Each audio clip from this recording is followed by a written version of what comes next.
back to Building a Fighter. My name is Dr. Austin Shane, sports chiropractor in Scottsdale, Arizona, also a strength coach, important for this podcast. With me, as always, badass strength coach in Denver, Colorado, Alex Friedman. I would like to emphasize the badass part of that because that is me in a nutshell. Badassery. Your There you hair's go. looking fucking good. It's kind of got that the dude that was King Arthur vibe going on. Oh yeah, Charlie Hunnam. Yes, I get compared to him a lot, especially when I had my long hair and he was on Sons of Anarchy, which is a great show for anybody looking for new shows. it's true. Speaking of nothing to do with new shows, um, we're going to talk about. So, you want to be a strength coach? What Right. goes into being a strength coach? What are all the different avenues that you can if you decide to go into the profession of fitness or strength and conditioning? And kind of mine and Alex's thoughts on where we want the profession to go moving forward. Hell yeah. Yeah, Alex, start it up. I'm gonna start. I don't know. Again, my plan for this is to kind of get in some of the gray areas that is coaching, that is strength and conditioning. Um, and the first gray area that I really want to address is the terminology that we use around this field, right? Yep. And like, I'm not a stickler on like what you call me. You call me a trainer, you call me a strength coach, you call me a performance coach, whatever. But I think it is important to have an understanding of what the different approaches and different terminologies kind of come with, Yep. right?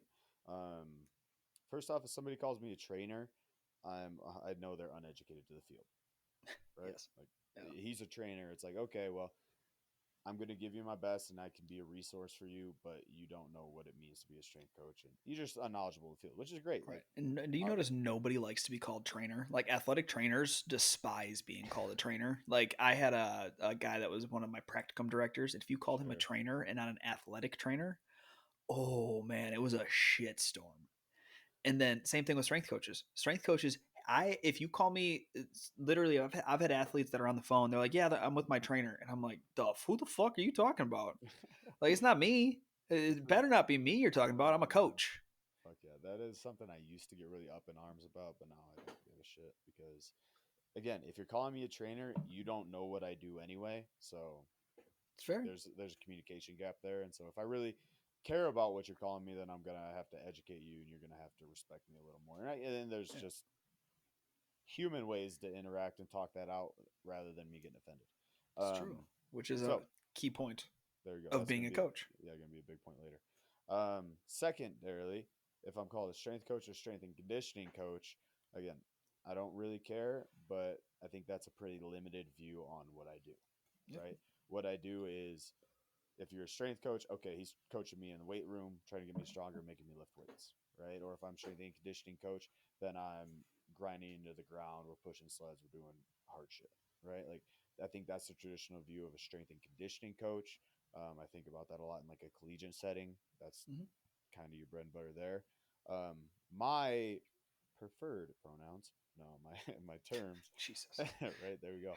Um, what I want people to understand or think of me as is a performance coach. That's how I look at myself when I'm thinking about what I do. I am trying to maximize physical potential for performance, right? And that's where I'm a specialist is in general preparation for performance. And so I look at this as a holistic view of stress management, speed, agility, power, strength, all of our energy system development, how that transfers to your technical tactical approach. There's just I think the term performance coach is just more all encompassing and it comes with a different connotation of what I do. Do I have to change the intro now to use your preferred pronoun? No, like I said, Badass performance coach does not sound as well as badass strength and conditioning coach or badass strength coach. It just flows better. dude, like I said, I don't give a shit. I just that's how I break it down in my own head, and that's how I Yeah, used to explain it to people when I would get offended in my youth. it's true. It's true. My And youth talking being two about years ago. well, you had mentioned your communication skills. How Yeah, important is 100%. that Oh in my in god, dude. being a strength coach or a performance specialist? There you go. Perfect.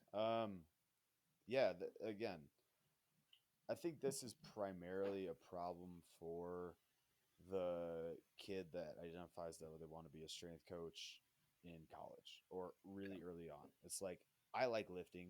I want to be a strength coach, and I'm going to learn every single thing I can about exercise science, physiology, anatomy, exercise methodology, program design, periodization. Like, Mhm. you're an exercise science nerd, and that's cool. I am too, 100%. But if you can't talk and communicate to an athlete on a real, meaningful level, then you're not a coach. And Yeah. the coach piece of this is the irreplaceable piece. And don't take it for a second. The exercise science, knowledge, education, everything, that's a replaceable piece, right? In this whole profession that we do, you can have a really successful strength and conditioning coach that knows zero things about exercise science, about anatomy, about program design, about this, right? Or you But could have the really shitty coach that talks about sarcomere length with the people that they're training the entire time. well, I feel like that coach that talks about sarcomere length has a very much more limited lifespan than the Yeah. coach that has all the personal skills and none of that knowledge.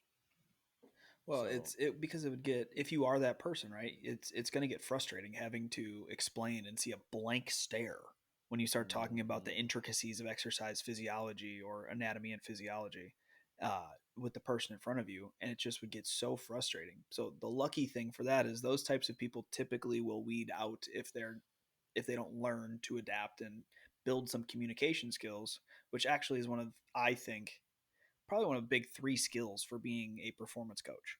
sure.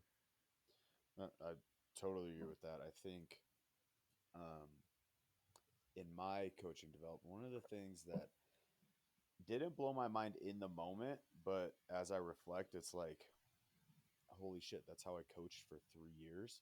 Is right here's my mind blowing epiphany. Not everyone cares as much about training as I do. I know, bitches. I know, right? Like, and then I reflected and I'm like, okay, so I spent all of my time in the university setting explaining all of these exercise methodology principles, all of this exercise technique to people that didn't care about it, Mm-hmm. right? And that's true, and it's still true to this day. But now I feel like I have a little better approach in a human relational side where I can get people to invest in it. I can give it to you in a digestible format to where it's like, okay, this actually matters and I want to care about how I do this exercise, or I want to care about why I'm doing this exercise and this progression. Which again is a conversation that your athletes don't want to have. Your athletes don't want to have, all right, when you're doing that trap bar deadlift, make sure we pressurize and brace with your breath to protect your spine. Like, Mm-hmm. 0% At athletes want 5:30 in the morning to care on a about that fucking shit. Wednesday. Hey, there you go. So Had learning how had to to walk to the strength and conditioning center at fucking 5 in the morning in in negative the 30 snow, Wisconsin yeah, degrees. uphill, Yeah, yeah, exactly. So they don't give a shit. it still hurts.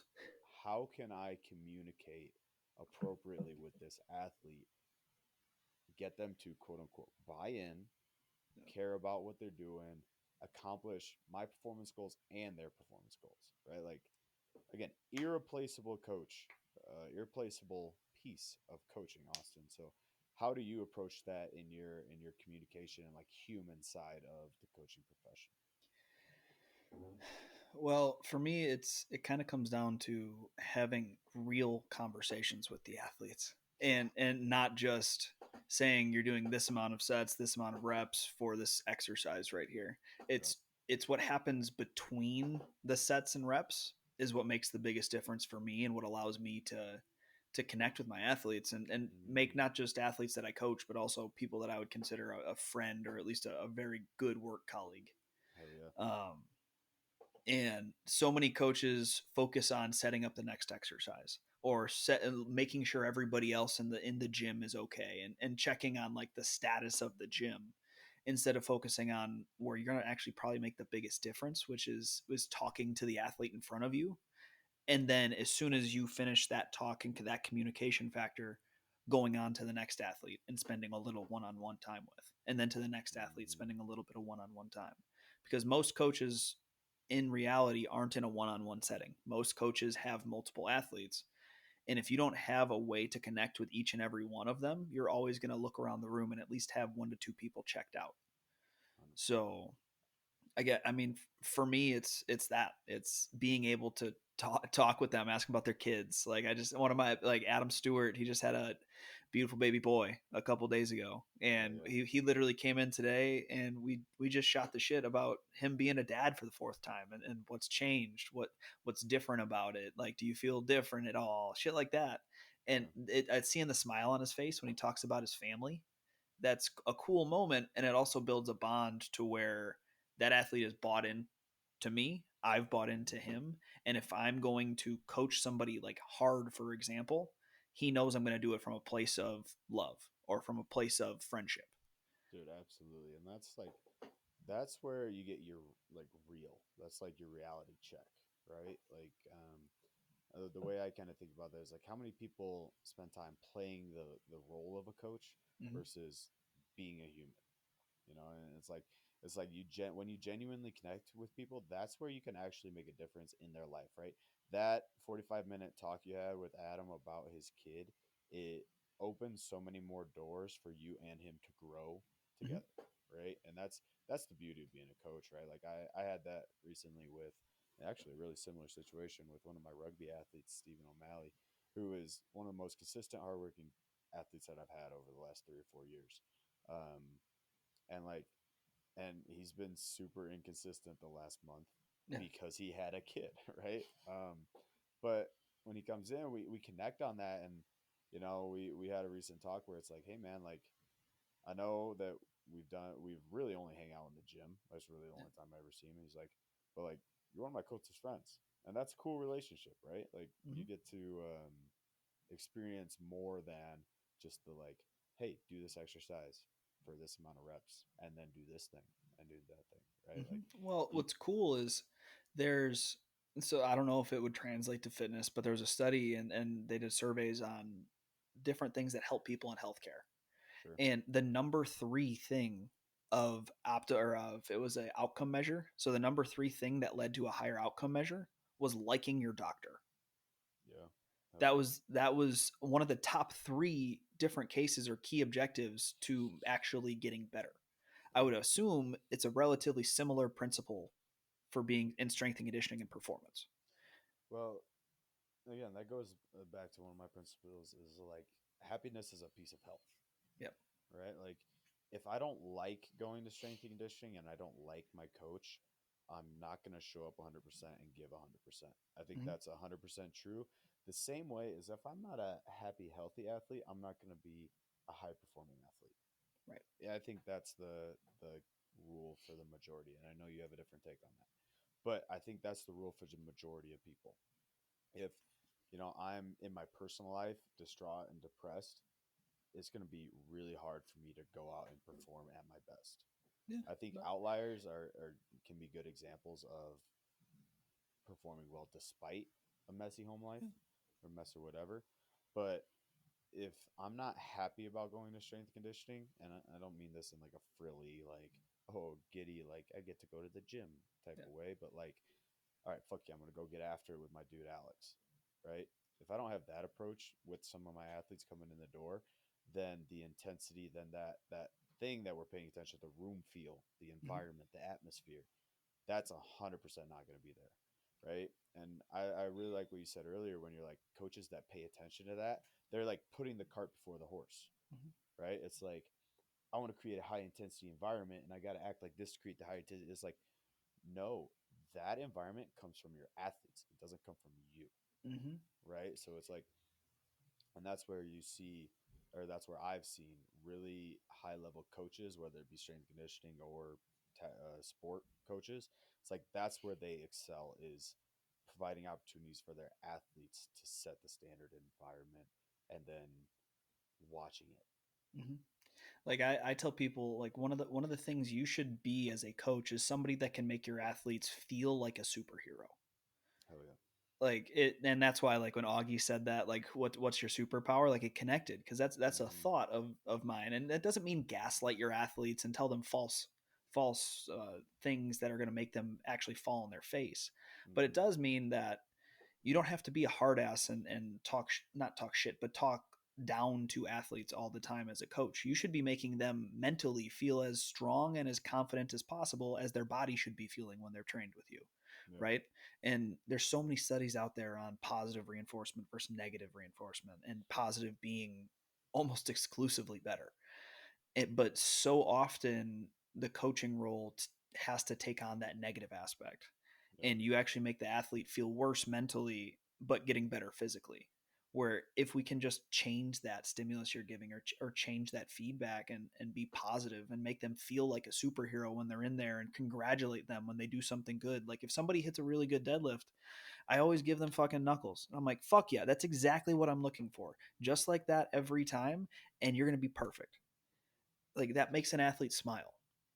Dude, I don't know if this falls into what exactly what you're talking about, but one thing I've been doing a lot recently that has really, in my anecdotal experience, has had a really beneficial effect is even when I have negative feedback to give, or Mm-hmm. I have a correction, or whatever I have, or you're dogging it right now, I deliver that in a positive tone, right? You know, like You it could be suck. kind of, right? But it's like, um, and there's a million different ways to do that, right? There's your sandwich queuing and stuff like this, but like, it's like, hey man, I love you, but that was a dog shit rep. Like, Yeah. what are we doing here? You know, like not in a sense of like I'm again blowing smoke up their ass, but it's like we're gonna get into some shit today, and it's my job to push you into like some hard places, Right. and you got to be down for that, right? And it's not my job to yell at you and make you do that. It's Mm-hmm. my job to set the table and give you the opportunity. Right. Like I don't And want to have to be a dick. right, Like don't make me have to do like be the asshole in this situation. Like actually yell mm-hmm. to you if you're like just dogging it, ridiculously talking it in front of everybody. Right, Because and that is unfortunately that is a part of our job. Like yeah, you try to do it right over and over and over again, and sometimes it just doesn't work, and then you have to turn into the asshole. But you never want to be the asshole as a strength coach, or at least yeah. I never want to. Some might, but Right. Yeah. Some people get off on that shit, but like, but there's times and places I think where like you have big learning experiences, and I'll tell you one that I had, whereas like I mistakenly was the asshole, right? And like, it's just like, and you been come there. off with some assumptions with your athletes, right? Like, Yeah. I remember specifically again 6 a.m. session, right? Athletes fucking barely walking in the door, they're getting it going, right? And another case, I don't know why this keeps coming up, but another case of a guy who just had a kid, Yeah. right? And he's fighting. He's got a fight coming up. He just had a kid. I know he's not sleeping. I know some shit's going on in his life, right? Mm-hmm. And we're doing a relay, right? And he misses a rep, right? Just straight up did 4 reps instead of 5. And we Mm-hmm. were kind of talking shit, like he's skipping reps, dude, doing this. And I call him out in front of the whole group. I'm like, man, what are you doing on that burpee or whatever it is? Yeah. And he's like, man, what the fuck? Get off! And it like turns into a bad interaction, Mm-hmm. and like I come to talk to him later on, and it's like he's not dogging it because he wants an easy way out. He made an honest mistake because he's probably being pulled in 17 different directions and Yeah. has a fight coming up, just had a kid, not sleeping, and like shit going on, right? So it's like you can make those social errors as a coach too, right? Yeah. And it's like we can cover it in the context of coaching, but it's like if it, nothing else in this field, again, you need some empathy and you need to be able to relate to your athletes. Yeah. Well, and another thing that could be avoided too is you just ask everybody, "Hey, like, how you feeling today?" How, For like sure. everybody that walks in, 100%. every single person, "How you feeling today? How'd you sleep yesterday?" Like anything going on? That those are those same conversations I talked about. You said, "Is anything how's home? Like how's you always learn that you always learn the spouse's name. Always learn the kids' names, right? So you can ask them about them so that you can check in and make sure that they're okay." And like we were actually just talking about this before the podcast, and we've actually had Darren Treasure on the podcast. He's a doctorate in psych, and he's a mental performance specialist. But I had vetted some questions through him, and we're just going to have, well, every time somebody signs up for a program with us, that we're just going to give this mental performance questionnaire as well.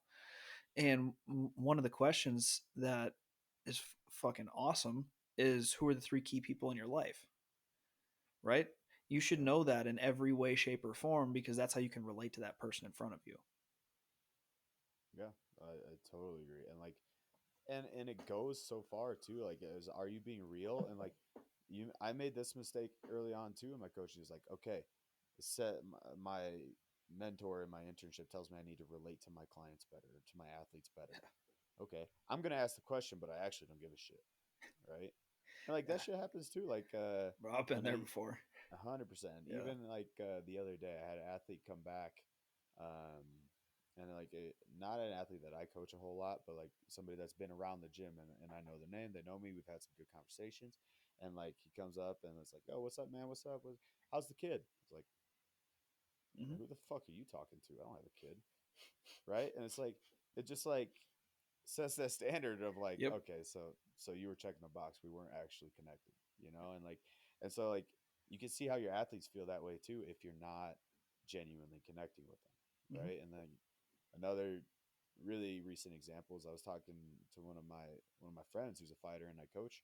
It was like we were talking about fucking 401ks and retirement plans, and it was Fuck yeah. like slap in the face is like, you fight. You see, you stress out about that shit. Okay, Yeah. like you're fucking human. I'm a human. All right, Yeah. like, and that's cool. But that genuine connection piece, I think, is something that you have to go through some learning curves to get to. Well, at least I did, right? Because Yeah. I'm not intrinsically a personable person. No, what? No, no way. I'm not interested. But Wild. again, I think a lot of strength coaches in the field come to it that way because exercise science is a really good lead in to our field. Mhm. And who's interested in exercise science? Not extroverts. I'll tell you that straight up. Yeah. Yeah. And kind of talking about that, I think a cool way to pivot would be talking about like all the different paths in strength and Sure. conditioning. Yeah, absolutely. Because I believe personally that strength and conditioning coaches, performance specialists, the good ones are also on the healthcare spectrum as well. There's a huge need for them and it's not being addressed. And that's always another option to get into the strength and conditioning side of things. But Hmm. Alex, what are some of the avenues that you like and see available for becoming a strength coach? Yeah, I think there's a lot of different ways, and there's obviously your exercise science degree that you go through in college, and then with a goal of being a strength coach in mind. Like that was how I got into the field. Is like is I was It's where we met. right, exactly. We're at University of Wisconsin Lacrosse. I went. I don't know about you, Austin, but I went to school to wrestle. No, I went to school for school. I went to school and I had 0%, zero idea what I was doing. I was a undeclared major. I went to business, communication, finance. Um, I forget what else there was in there, but there's like 5 or 6 different major changes. Graduated with like 160 credits. Like I had fucking no clue what I wanted to do I had a until, temporary business plan for my exact business right now when I was 17. yeah, no, you're fucked. But I found my way by junior year probably to exercise science. Jumped right in. I knew a lot of strength coaches. I knew the athletic trainer really well from being an athlete. And they're like, "Hey, you're interested in exercise science? You're leading the internship program. Good luck." And so that's how I jumped into the field, Cool. right? Right. So I think that's a viable avenue, right? You find your exercise science degree. I want to be a strength coach. Get your internships or internship period, because that's a required part of most exercise science degrees. Um, and then it leads you into coaching, right? And like you can set your target coaching audience. You can go after different things like that. There's the route that you went, right, where you're Well, a I was about to healthcare. say, so you Go kind of ahead. talked about it, but I think a cool thing would be because we literally started in the same spot. What was your whole path from UW Lacrosse and to where you are now? What are the Okay. steps it took to get you here? Yeah. So, all right, I'll go through like kind of the chronological order of events. So, exercise science at lacrosse, I declared that major probably my junior year. I started an internship with the Sports Performance Center on campus, right? D3 athletics. Mhm. I got a lot of opportunities there because it was a relatively small school and we didn't have a large internship program, right? So I was one of the first interns there. I immediately, like as soon as I got declared as an intern, It was like, all right, you're going to do some shadowing sessions, then you're going to be in charge of putting the program together. All right. It's not like I'm teaching all the classes and I don't know what I'm doing strength coach wise, but it's like all the organization of the practicals, the organization of the lectures, the continuing education stuff. That's what I was put in front of. So it was like, okay, how do I address getting some dude that likes to squat and making him a strength coach? Was essentially me doing the curriculum, and then I would bring our head athletic trainer, I would bring our head strength coach in, I would bring our exercise physiology professor to lead the education sessions like that, which UW Cross has a Dude, it was fantastic the best. exercise. That's why I picked it. We were so fortunate to be there in this field. So I did that.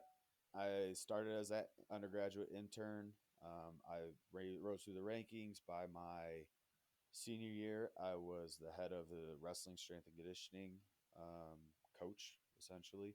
I assisted with football, basketball, any and every sports team I could. Mhm. Spent probably 20 hours a week in the weight room at University of Wisconsin La Crosse. The rest of the time I was in class, or I also had a personal training job at a gym called Unity Fitness in La Crosse, which Jordan Rudolph is one of my biggest mentors by far to this day. He introduced me to like functional patterns and strength conditioning, a lot of Mike Boyle's approach. Um, Also, a so past podcast guest. yeah, he's on the podcast as well. Yeah, he's just a great human and a really cool dude overall. Mhm. Spent about a year and a half. That was my second internship. I started as an intern at Unity Fitness, got hired on as a fitness coach, and then I got that. I would say is where I cut my teeth building relationships Yeah. because collegiate athletes I could relate with, easy on par. I'm a collegiate athlete. We're guys. We're friends. Mhm. Let's work out. Unity Fitness, I was coaching anybody and everybody Gen Pop. Right? It 62 was year old women. 62-year-old women, the weekend warriors, the people that got up at 4 a.m. because they're psychopaths and want to work out, um, which is still me to this day, so I don't mean any shade. So, cut my teeth relating to people and Yeah. figuring it out that way. Worked there for about a year and a half, and again, really beneficial experience. Super grateful for that opportunity. Um, by this time, I was graduating from University of Wisconsin La Crosse. Super fortunate again. Their exercise science program, one of the prerequisites to graduate was to have your NSCA CSCS, Mhm. which is for anybody that doesn't know, like the strength and conditioning standard certification slash licensure. Um, a lot of programs don't necessitate that you get it, and you have to kind of figure that out on your own. I literally, one of my strength and conditioning classes was a straight prep for that test, which was really beneficial.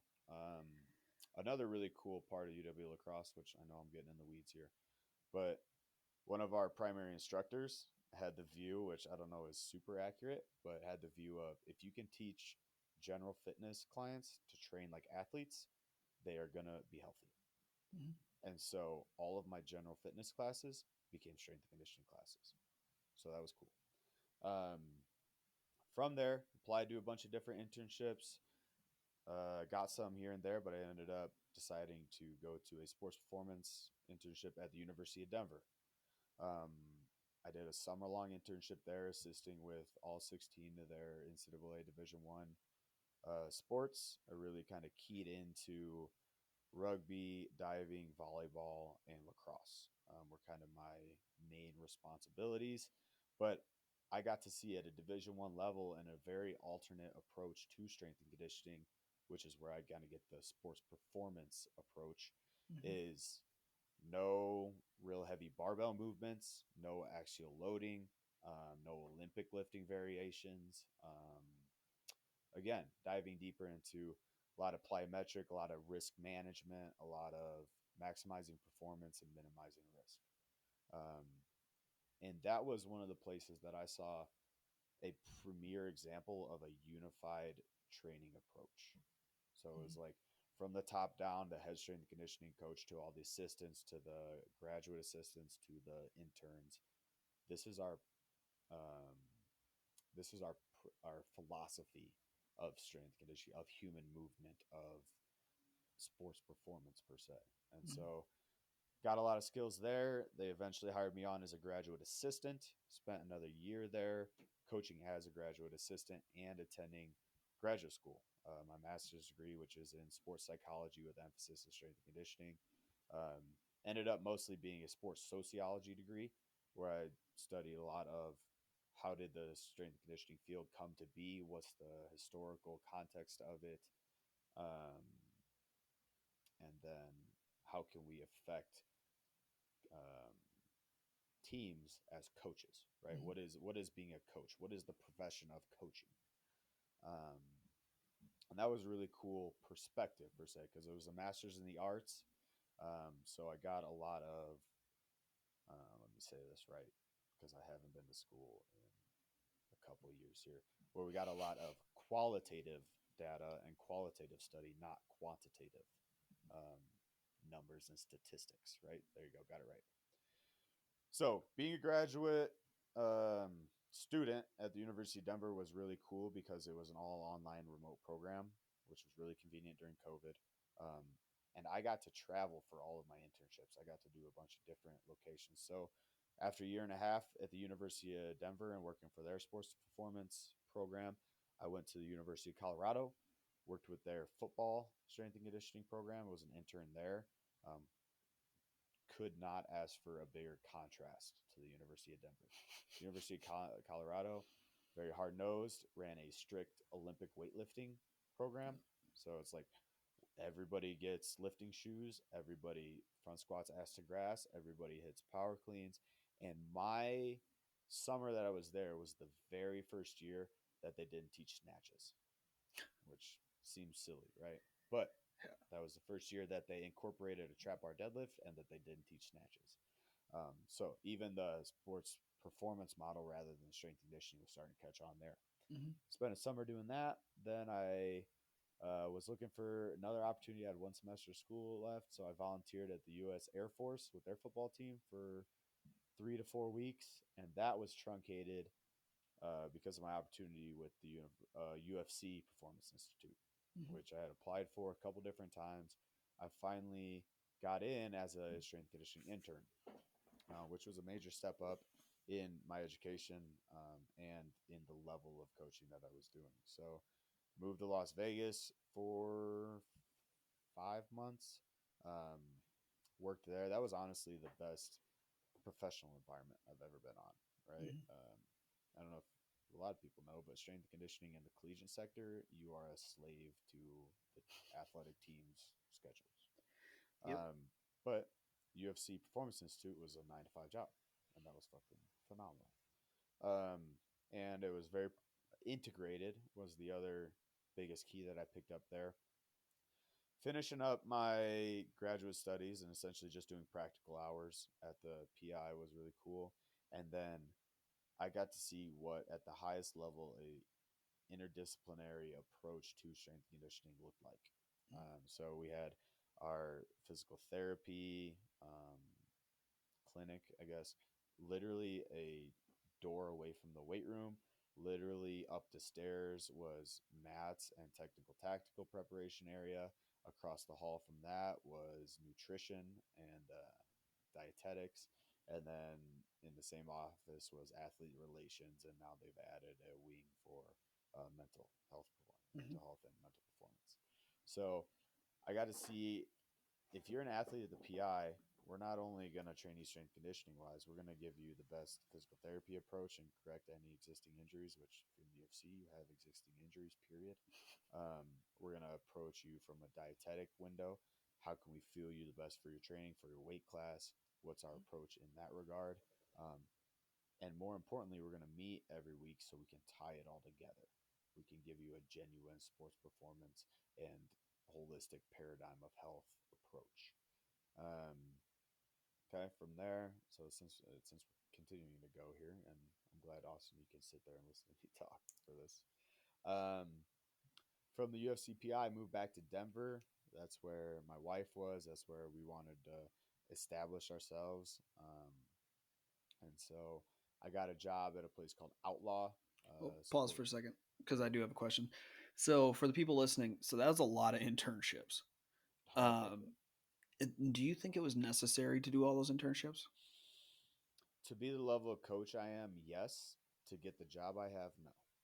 Okay. So I think those internships prepared me really well to be good at my job. Mhm. But could I have skipped the steps and still been where I'm at? I think so. Does that Gotcha. make sense? Yep, Right? 100%. The Because the that's just the status one of the thing position. I don't think enough people understand. But when they're getting into strength and conditioning, is if you want to be at a relatively higher level, that's going to mean, unfortunately, you're doing a good amount of internships and you're working for free sometimes. And you don't ever want it to be like that, but that's the harsh reality right now to get to a quality coach. Which I've kind of had a shift in thought of too, because I used to always think of like, woe is me, I'm doing all these unpaid hours as a coach, Mm-hmm. and I'm not, you know, earning what I know I should, and blah blah blah. But like every profession is that way. Every profession you have to invest and put more than time on the clock, right? Like being Mm-hmm. a doctor, being a lawyer, being whatever you have. If you want to excel in your field, you have to put those unpaid hours in. You have to do the legwork, and right. And so, like, as much as I agree with you, I think our profession can be facilitated a lot better from a um, human resources approach. Mm-hmm. Um, it kind of is what it is, right? Like For my sure. I sister mean, right I now is did. going. Yeah, I did Go the ahead. fucking. Yeah, well, yeah. Exactly. Lindsay's an even better example.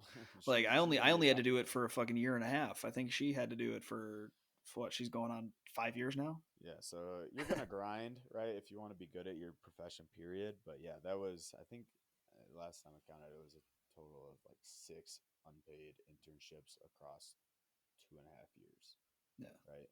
To get a foot in the door, Mm-hmm. not to get like a good job, not to like get signed up with a salary and a 401k, to maybe get the job I have now, Yeah. which is an interesting take. So I'll kind of walk quickly through the my progression of outlaw to now. So I got done with the internship at USCPI, also graduated from grad school, got out a job at Outlaw where I was an assistant strength coach for about 6 months, quickly got promoted to head of sports performance. Um, I enjoyed that, and that gave me a lot of real world experience of like, here's what it takes to get a clientele. Here's what it takes to organize a program and run a full cycle of your training, right? So I was there for about a year and a half. I wrote the programs, and it was mostly high school football players that we were preparing. And as much as I liked that, it wasn't what I was passionate about. It wasn't the UFCPI internship that I pursued for half a year and things like that. So I needed a change, which led me to pursuing Land Out Performance, where I'm at now. Pursued them, if I'm going to be very blunt, because they train about 90% of the professional mixed martial artists in Denver, Yep. and so that was what I wanted to train, and that's where I wanted to go, and pursued that a couple different ways. Um, Again, you would think experience at the UFC level and the PI, get the job. Not the case, right? And so worked into that, got the job I have now, which I'm a sports performance coach at Land Out Performance, which in my um, view is one of the premier sports performance facilities in Denver, if not the country, right? And continuing to grow ever since. And here we are. And here we are owning a building a fighter and trying to make an online business work. Fuck yeah. Hell yeah. And so with all of those things, Sure, sure, sure. when did you feel like you needed to make the switch to a different facility? Because I know that is a struggle that a lot of coaches have. Yeah, like It's a it's like hard decision, it's but like outgrowing your shell, right? exactly. Um, so I'm still kind of on that journey, but it's like when I find myself unfulfilled in what I'm doing in my day to day, Yeah. right? Like um, nothing wrong with outlaw training, right? Like I genuinely connected. I really like the high school football players. I really like the other coach I was working with there. Um, I got a lot of responsibility and I got to do my dream job. I Mm-hmm. was a director of performance. That's fucking cool. That's what I wanted to be when I started out in this gig. Mhm. right? Um, so I was there, quote unquote. But it wasn't checking the box of like passion and meaningful reason I got into the field, right? So it was pivot and adapt or move on. And the adaptation part, I didn't see a viable route to train professional MMA athletes at Landau. Um, because again, just looking like from a market value or a market analysis, Landau Performance was the move. And Mhm. so pursued that really hard, and eventually got there. Been Fuck there yeah. for 2 years. Been trying to develop and grow as I've been there. Fuck yeah. I like So it. at this point, this is juncture where I like to call. Aren't you going to ask me about my house? Um, I was actually thinking of more questions to ask you. all right. Well, I was going to ask you, what was your venture into the field? If we can give a counterexample to my grind. Well, so me and Alex started in the exact same spot, exercise science. I was at UW La Crosse for 3 years. I had, I believe, 6 credits left in order to graduate at UWL, and my doctorate let me in a little bit early, so I didn't have to waste $17,000 on a UWL internship, which I greatly appreciate. Hmm. So I technically have all three of my degrees from University of Western States. While I was there, I completed my bachelor's, and that bachelor's ended up being in human anatomy. But I was 6 credits away from an exercise science degree. Um, I yeah, and that still frustrates me to this day. Could you go back and get that? Could you just check it off the I six could credits? have I You have could two have. bachelor degrees. I don't think I think I'm too far past at this point in time. Mm, okay. But I thought about that. I actually contacted them, and I don't think they ever got back to me while I was at Western States. Okay. But anyways, so while I was in Cairo school, I was out in Portland, Oregon. So while I was doing my doctorate in chiropractic, and then I also simultaneously did my master's in sports medicine. I also was the head wrestling coach and then strength and conditioning coach at a Brazilian top team affiliate called Alive MMA in Portland as well. So that's kind of where I got to cut my coaching chops, because I got my CSCS. I'm a coach. I don't have an exercise science degree technically, which frustrated me at the time, even though I took all the classes. Like, um, it still frustrates me, but I needed a place to practice because I knew that was extremely important. It's kind of it's not even a hidden secret anymore in strength and conditioning that you learn 1,000 times more on the Hmm. job than you ever will in a classroom. Yes. Um, and while you need to know the basics, it's so much more important to get in front of people and make mistakes. To be completely honest, so I got to test all of my stuff on the population at Alive MMA. I got to That's kind of where I also got into my skill coaching side of everything with the wrestling coach, and it was cool because my unique blend of being able to mix the biomechanics I kind of learned through the healthcare lens, the strength and conditioning knowledge, and then the wrestling coach in me allowed me to kind of develop my own kind of flair to how I coached different sessions. And I can combine like my strength and conditioning knowledge. And that's kind of where I was able to like mesh the strength and conditioning knowledge with the sport coaching knowledge to be able to understand how to relay messages to coaches in one way versus the other. If I'm talking to a strength coach, I can relay with them. If I'm talking to a skill coach, I can relay with them. If I'm talking to my attending physician who also rolled Brazilian or BJJ, then I can also talk with him in medical terms about the sport, shit like that. Um, and Alive was really good for that because there was a very diverse group of people, of very varied skill levels that would come through there and roll. So I love my time there. That was an awesome part of being able to learn on the job and really get that real world experience. Um, so after Portland, I finished up the rest of my school, which so I'm a chiropractor. People don't realize like chiropractors actually do real doctorates and shit. Like, um, So like we do have what's called a preceptorship that I'm in clinic for 4 quarters before I leave, and then we go down to a separate location for a quarter as well. So I was down in Phoenix already, finishing up my preceptorship and finishing up my doctorate. And while I was down here, I was able to kind of get connected with the Fight Ready team. I had a connection that I knew from wrestling in Illinois that was down on the Fight Ready team, as well as the clinic I was at saw some fighters.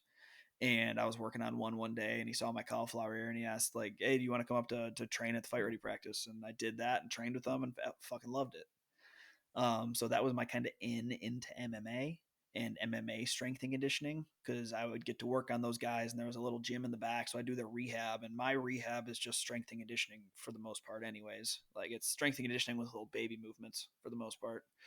Um, so went from that and immediately opened up my own spot called Warrior Sports Wellness, and we started out. I'm in a shared space, relatively. I think it ended up being like 4,000 square foot facility in total, and had like a little boutique area that I could work with like 1 to 2 people at a time, and that was awesome. I was there for the first 3 years of business, and it was cool learning how to do everything I wanted to do without having like all of the different toys that I wanted. I had to get creative with what I wanted to do as far as exercises go. Like I feel like one of the biggest things of starting in the private sector, not starting in the public sector, is with like universities and college strength coaches, is I don't have access to all the newest Sorinex equipment. I don't have these people banging down my doors to try their product so that they can market that University of Colorado or University of Alabama uses their product. I We had a Get RX rack and a couple used, they might have been used trap bars, but just no name trap bars, and some barbells. We actually had some nice barbells. We had Alico barbells; those were dope. But and it wasn't anything. It wasn't super pretty, but it got the fucking job done. And it was a good facility to be able to train fighters in and learn. And then now, we moved in January at a much bigger facility. Our clinic, most of the people that I share my clinic with, we moved over to this new facility, and we joined on with a gym called Helix Human Performance. That gym alone is probably 5 times our whole clinic used to be. um, and it's a really cool spot that now that I have all the fucking toys and I have all the space, I get to be a little bit more creative with how I mix my, what I like to call, and what Kelly Starrett kind of coined was performance therapy, of being able to provide high quality strength and conditioning, but also being able to handle that athlete's injuries and try to get them out of pain and help them heal in the process, and combining them both in a pretty succinct manner. And all the toys and all the different space that I have at my disposal now, and the ability to use sport specific methods for my rehab. Like we have a gymnastics mat that has springs in it, so we can test different things. I have a heavy bag in the back. I have a bunch of different, like I have mitts, I have paddles in the back. They can do sport specific training, and we can use that as different. There's like a grappling dummy as a different rehab element. Um, so so yeah, that's basically what I've started from UWL to Portland to Phoenix. It's been a fun little journey. So while you had your things chiropractic approach and you wanted to do, I know a big value of yours was to treat and address injury, right? Yeah. Did you ever envision yourself spending the amount of time on a strength conditioning floor that you do now? No. No, not at all. I How did that actually fall into place? I was working on an athlete. I was working on one of my guys that I still work with to this day, and he was at a different gym. And actually, I still feel bad to this day about this. I was actually treating him at the other gym, um, and I still feel like shit about it, because I fucking hate when people poach people, and that's not what I did, but I still feel slimy about it. Um, he finished up his fight. He won. Looked great. And then he came back, and I was treating his injuries from the fight. and he's like, "So you guys have a gym out there? Are you also a strength coach?" And I'm like, "Yeah, I dabble. Like, I've that is my background, yes, and that's what I do right now for a couple people." And he's like, "Well, that's cool. Like, could I come and train over here with you and just put it all in one spot?" And I'm like, "Yeah, I mean, are you sure? Like, I don't see Of why course. not. That's Hell not yeah. that's not what I was planning on doing, but I don't see why not." Like, I feel comfortable enough as a strength coach with my knowledge that I most definitely can help you. Yeah. Um, and that's how it all started. Yeah. It was literally that, and then he trusted me, and his word meant a little bit to the team. So other people on the team trusted me, and now I work with a good amount of fighters. That's cool. That's a very similar way to how I fell into like skill coaching, um, which I realize now is a piece that I didn't include in my story, even though I took four times the amount of time you did. But it was a very similar way. It was like after I got done with college wrestling and I was doing the strength conditioning, crusade. I didn't get on a mat for 2.5 years. I was fucking done. I did not want to grapple. Not that I had a horrible collegiate wrestling experience, but it was not something I wanted to rehash really quickly by any means. So I started getting back into a little jujitsu and I was rolling. And then when I was at the PI, was actually the catalyst for a lot of this. I did a lot more jujitsu and I got into it. And Evan Dunham coached me, and it was a fantastic experience. But then I came back to Denver. Like I said, I got into Atlanta Performance. One of the ways that that happened is I continued my jujitsu practice at Factory X, which is Yeah. a professional fight team that I coach. Um, through connecting with the professor there, through Scott Miller, Scotty Jiu Jitsu, another former podcast guest. Mm-hmm. Um, Connecting with him, connecting with Mark Montoya, they became my resources and push to get a strength and conditioning job at Land Out Performance. Yeah. So it was almost like a skills first approach, and then from that love of grappling that I went into BJJ with, now I coach high school wrestling, and that's been a really fun endeavor to cut again some skill coaching chops back into my foray. So it's like I almost like fell back into the skill coaching thing the way that you kind of fell into the back Yeah, into the a strength hundred and percent. conditioning. And that's something that's cool because it's helped me so much in strength and conditioning side of things and in the Nice. healthcare side of things too. Being a skill coach is something that if you're getting into strength and conditioning, you shouldn't just give that up.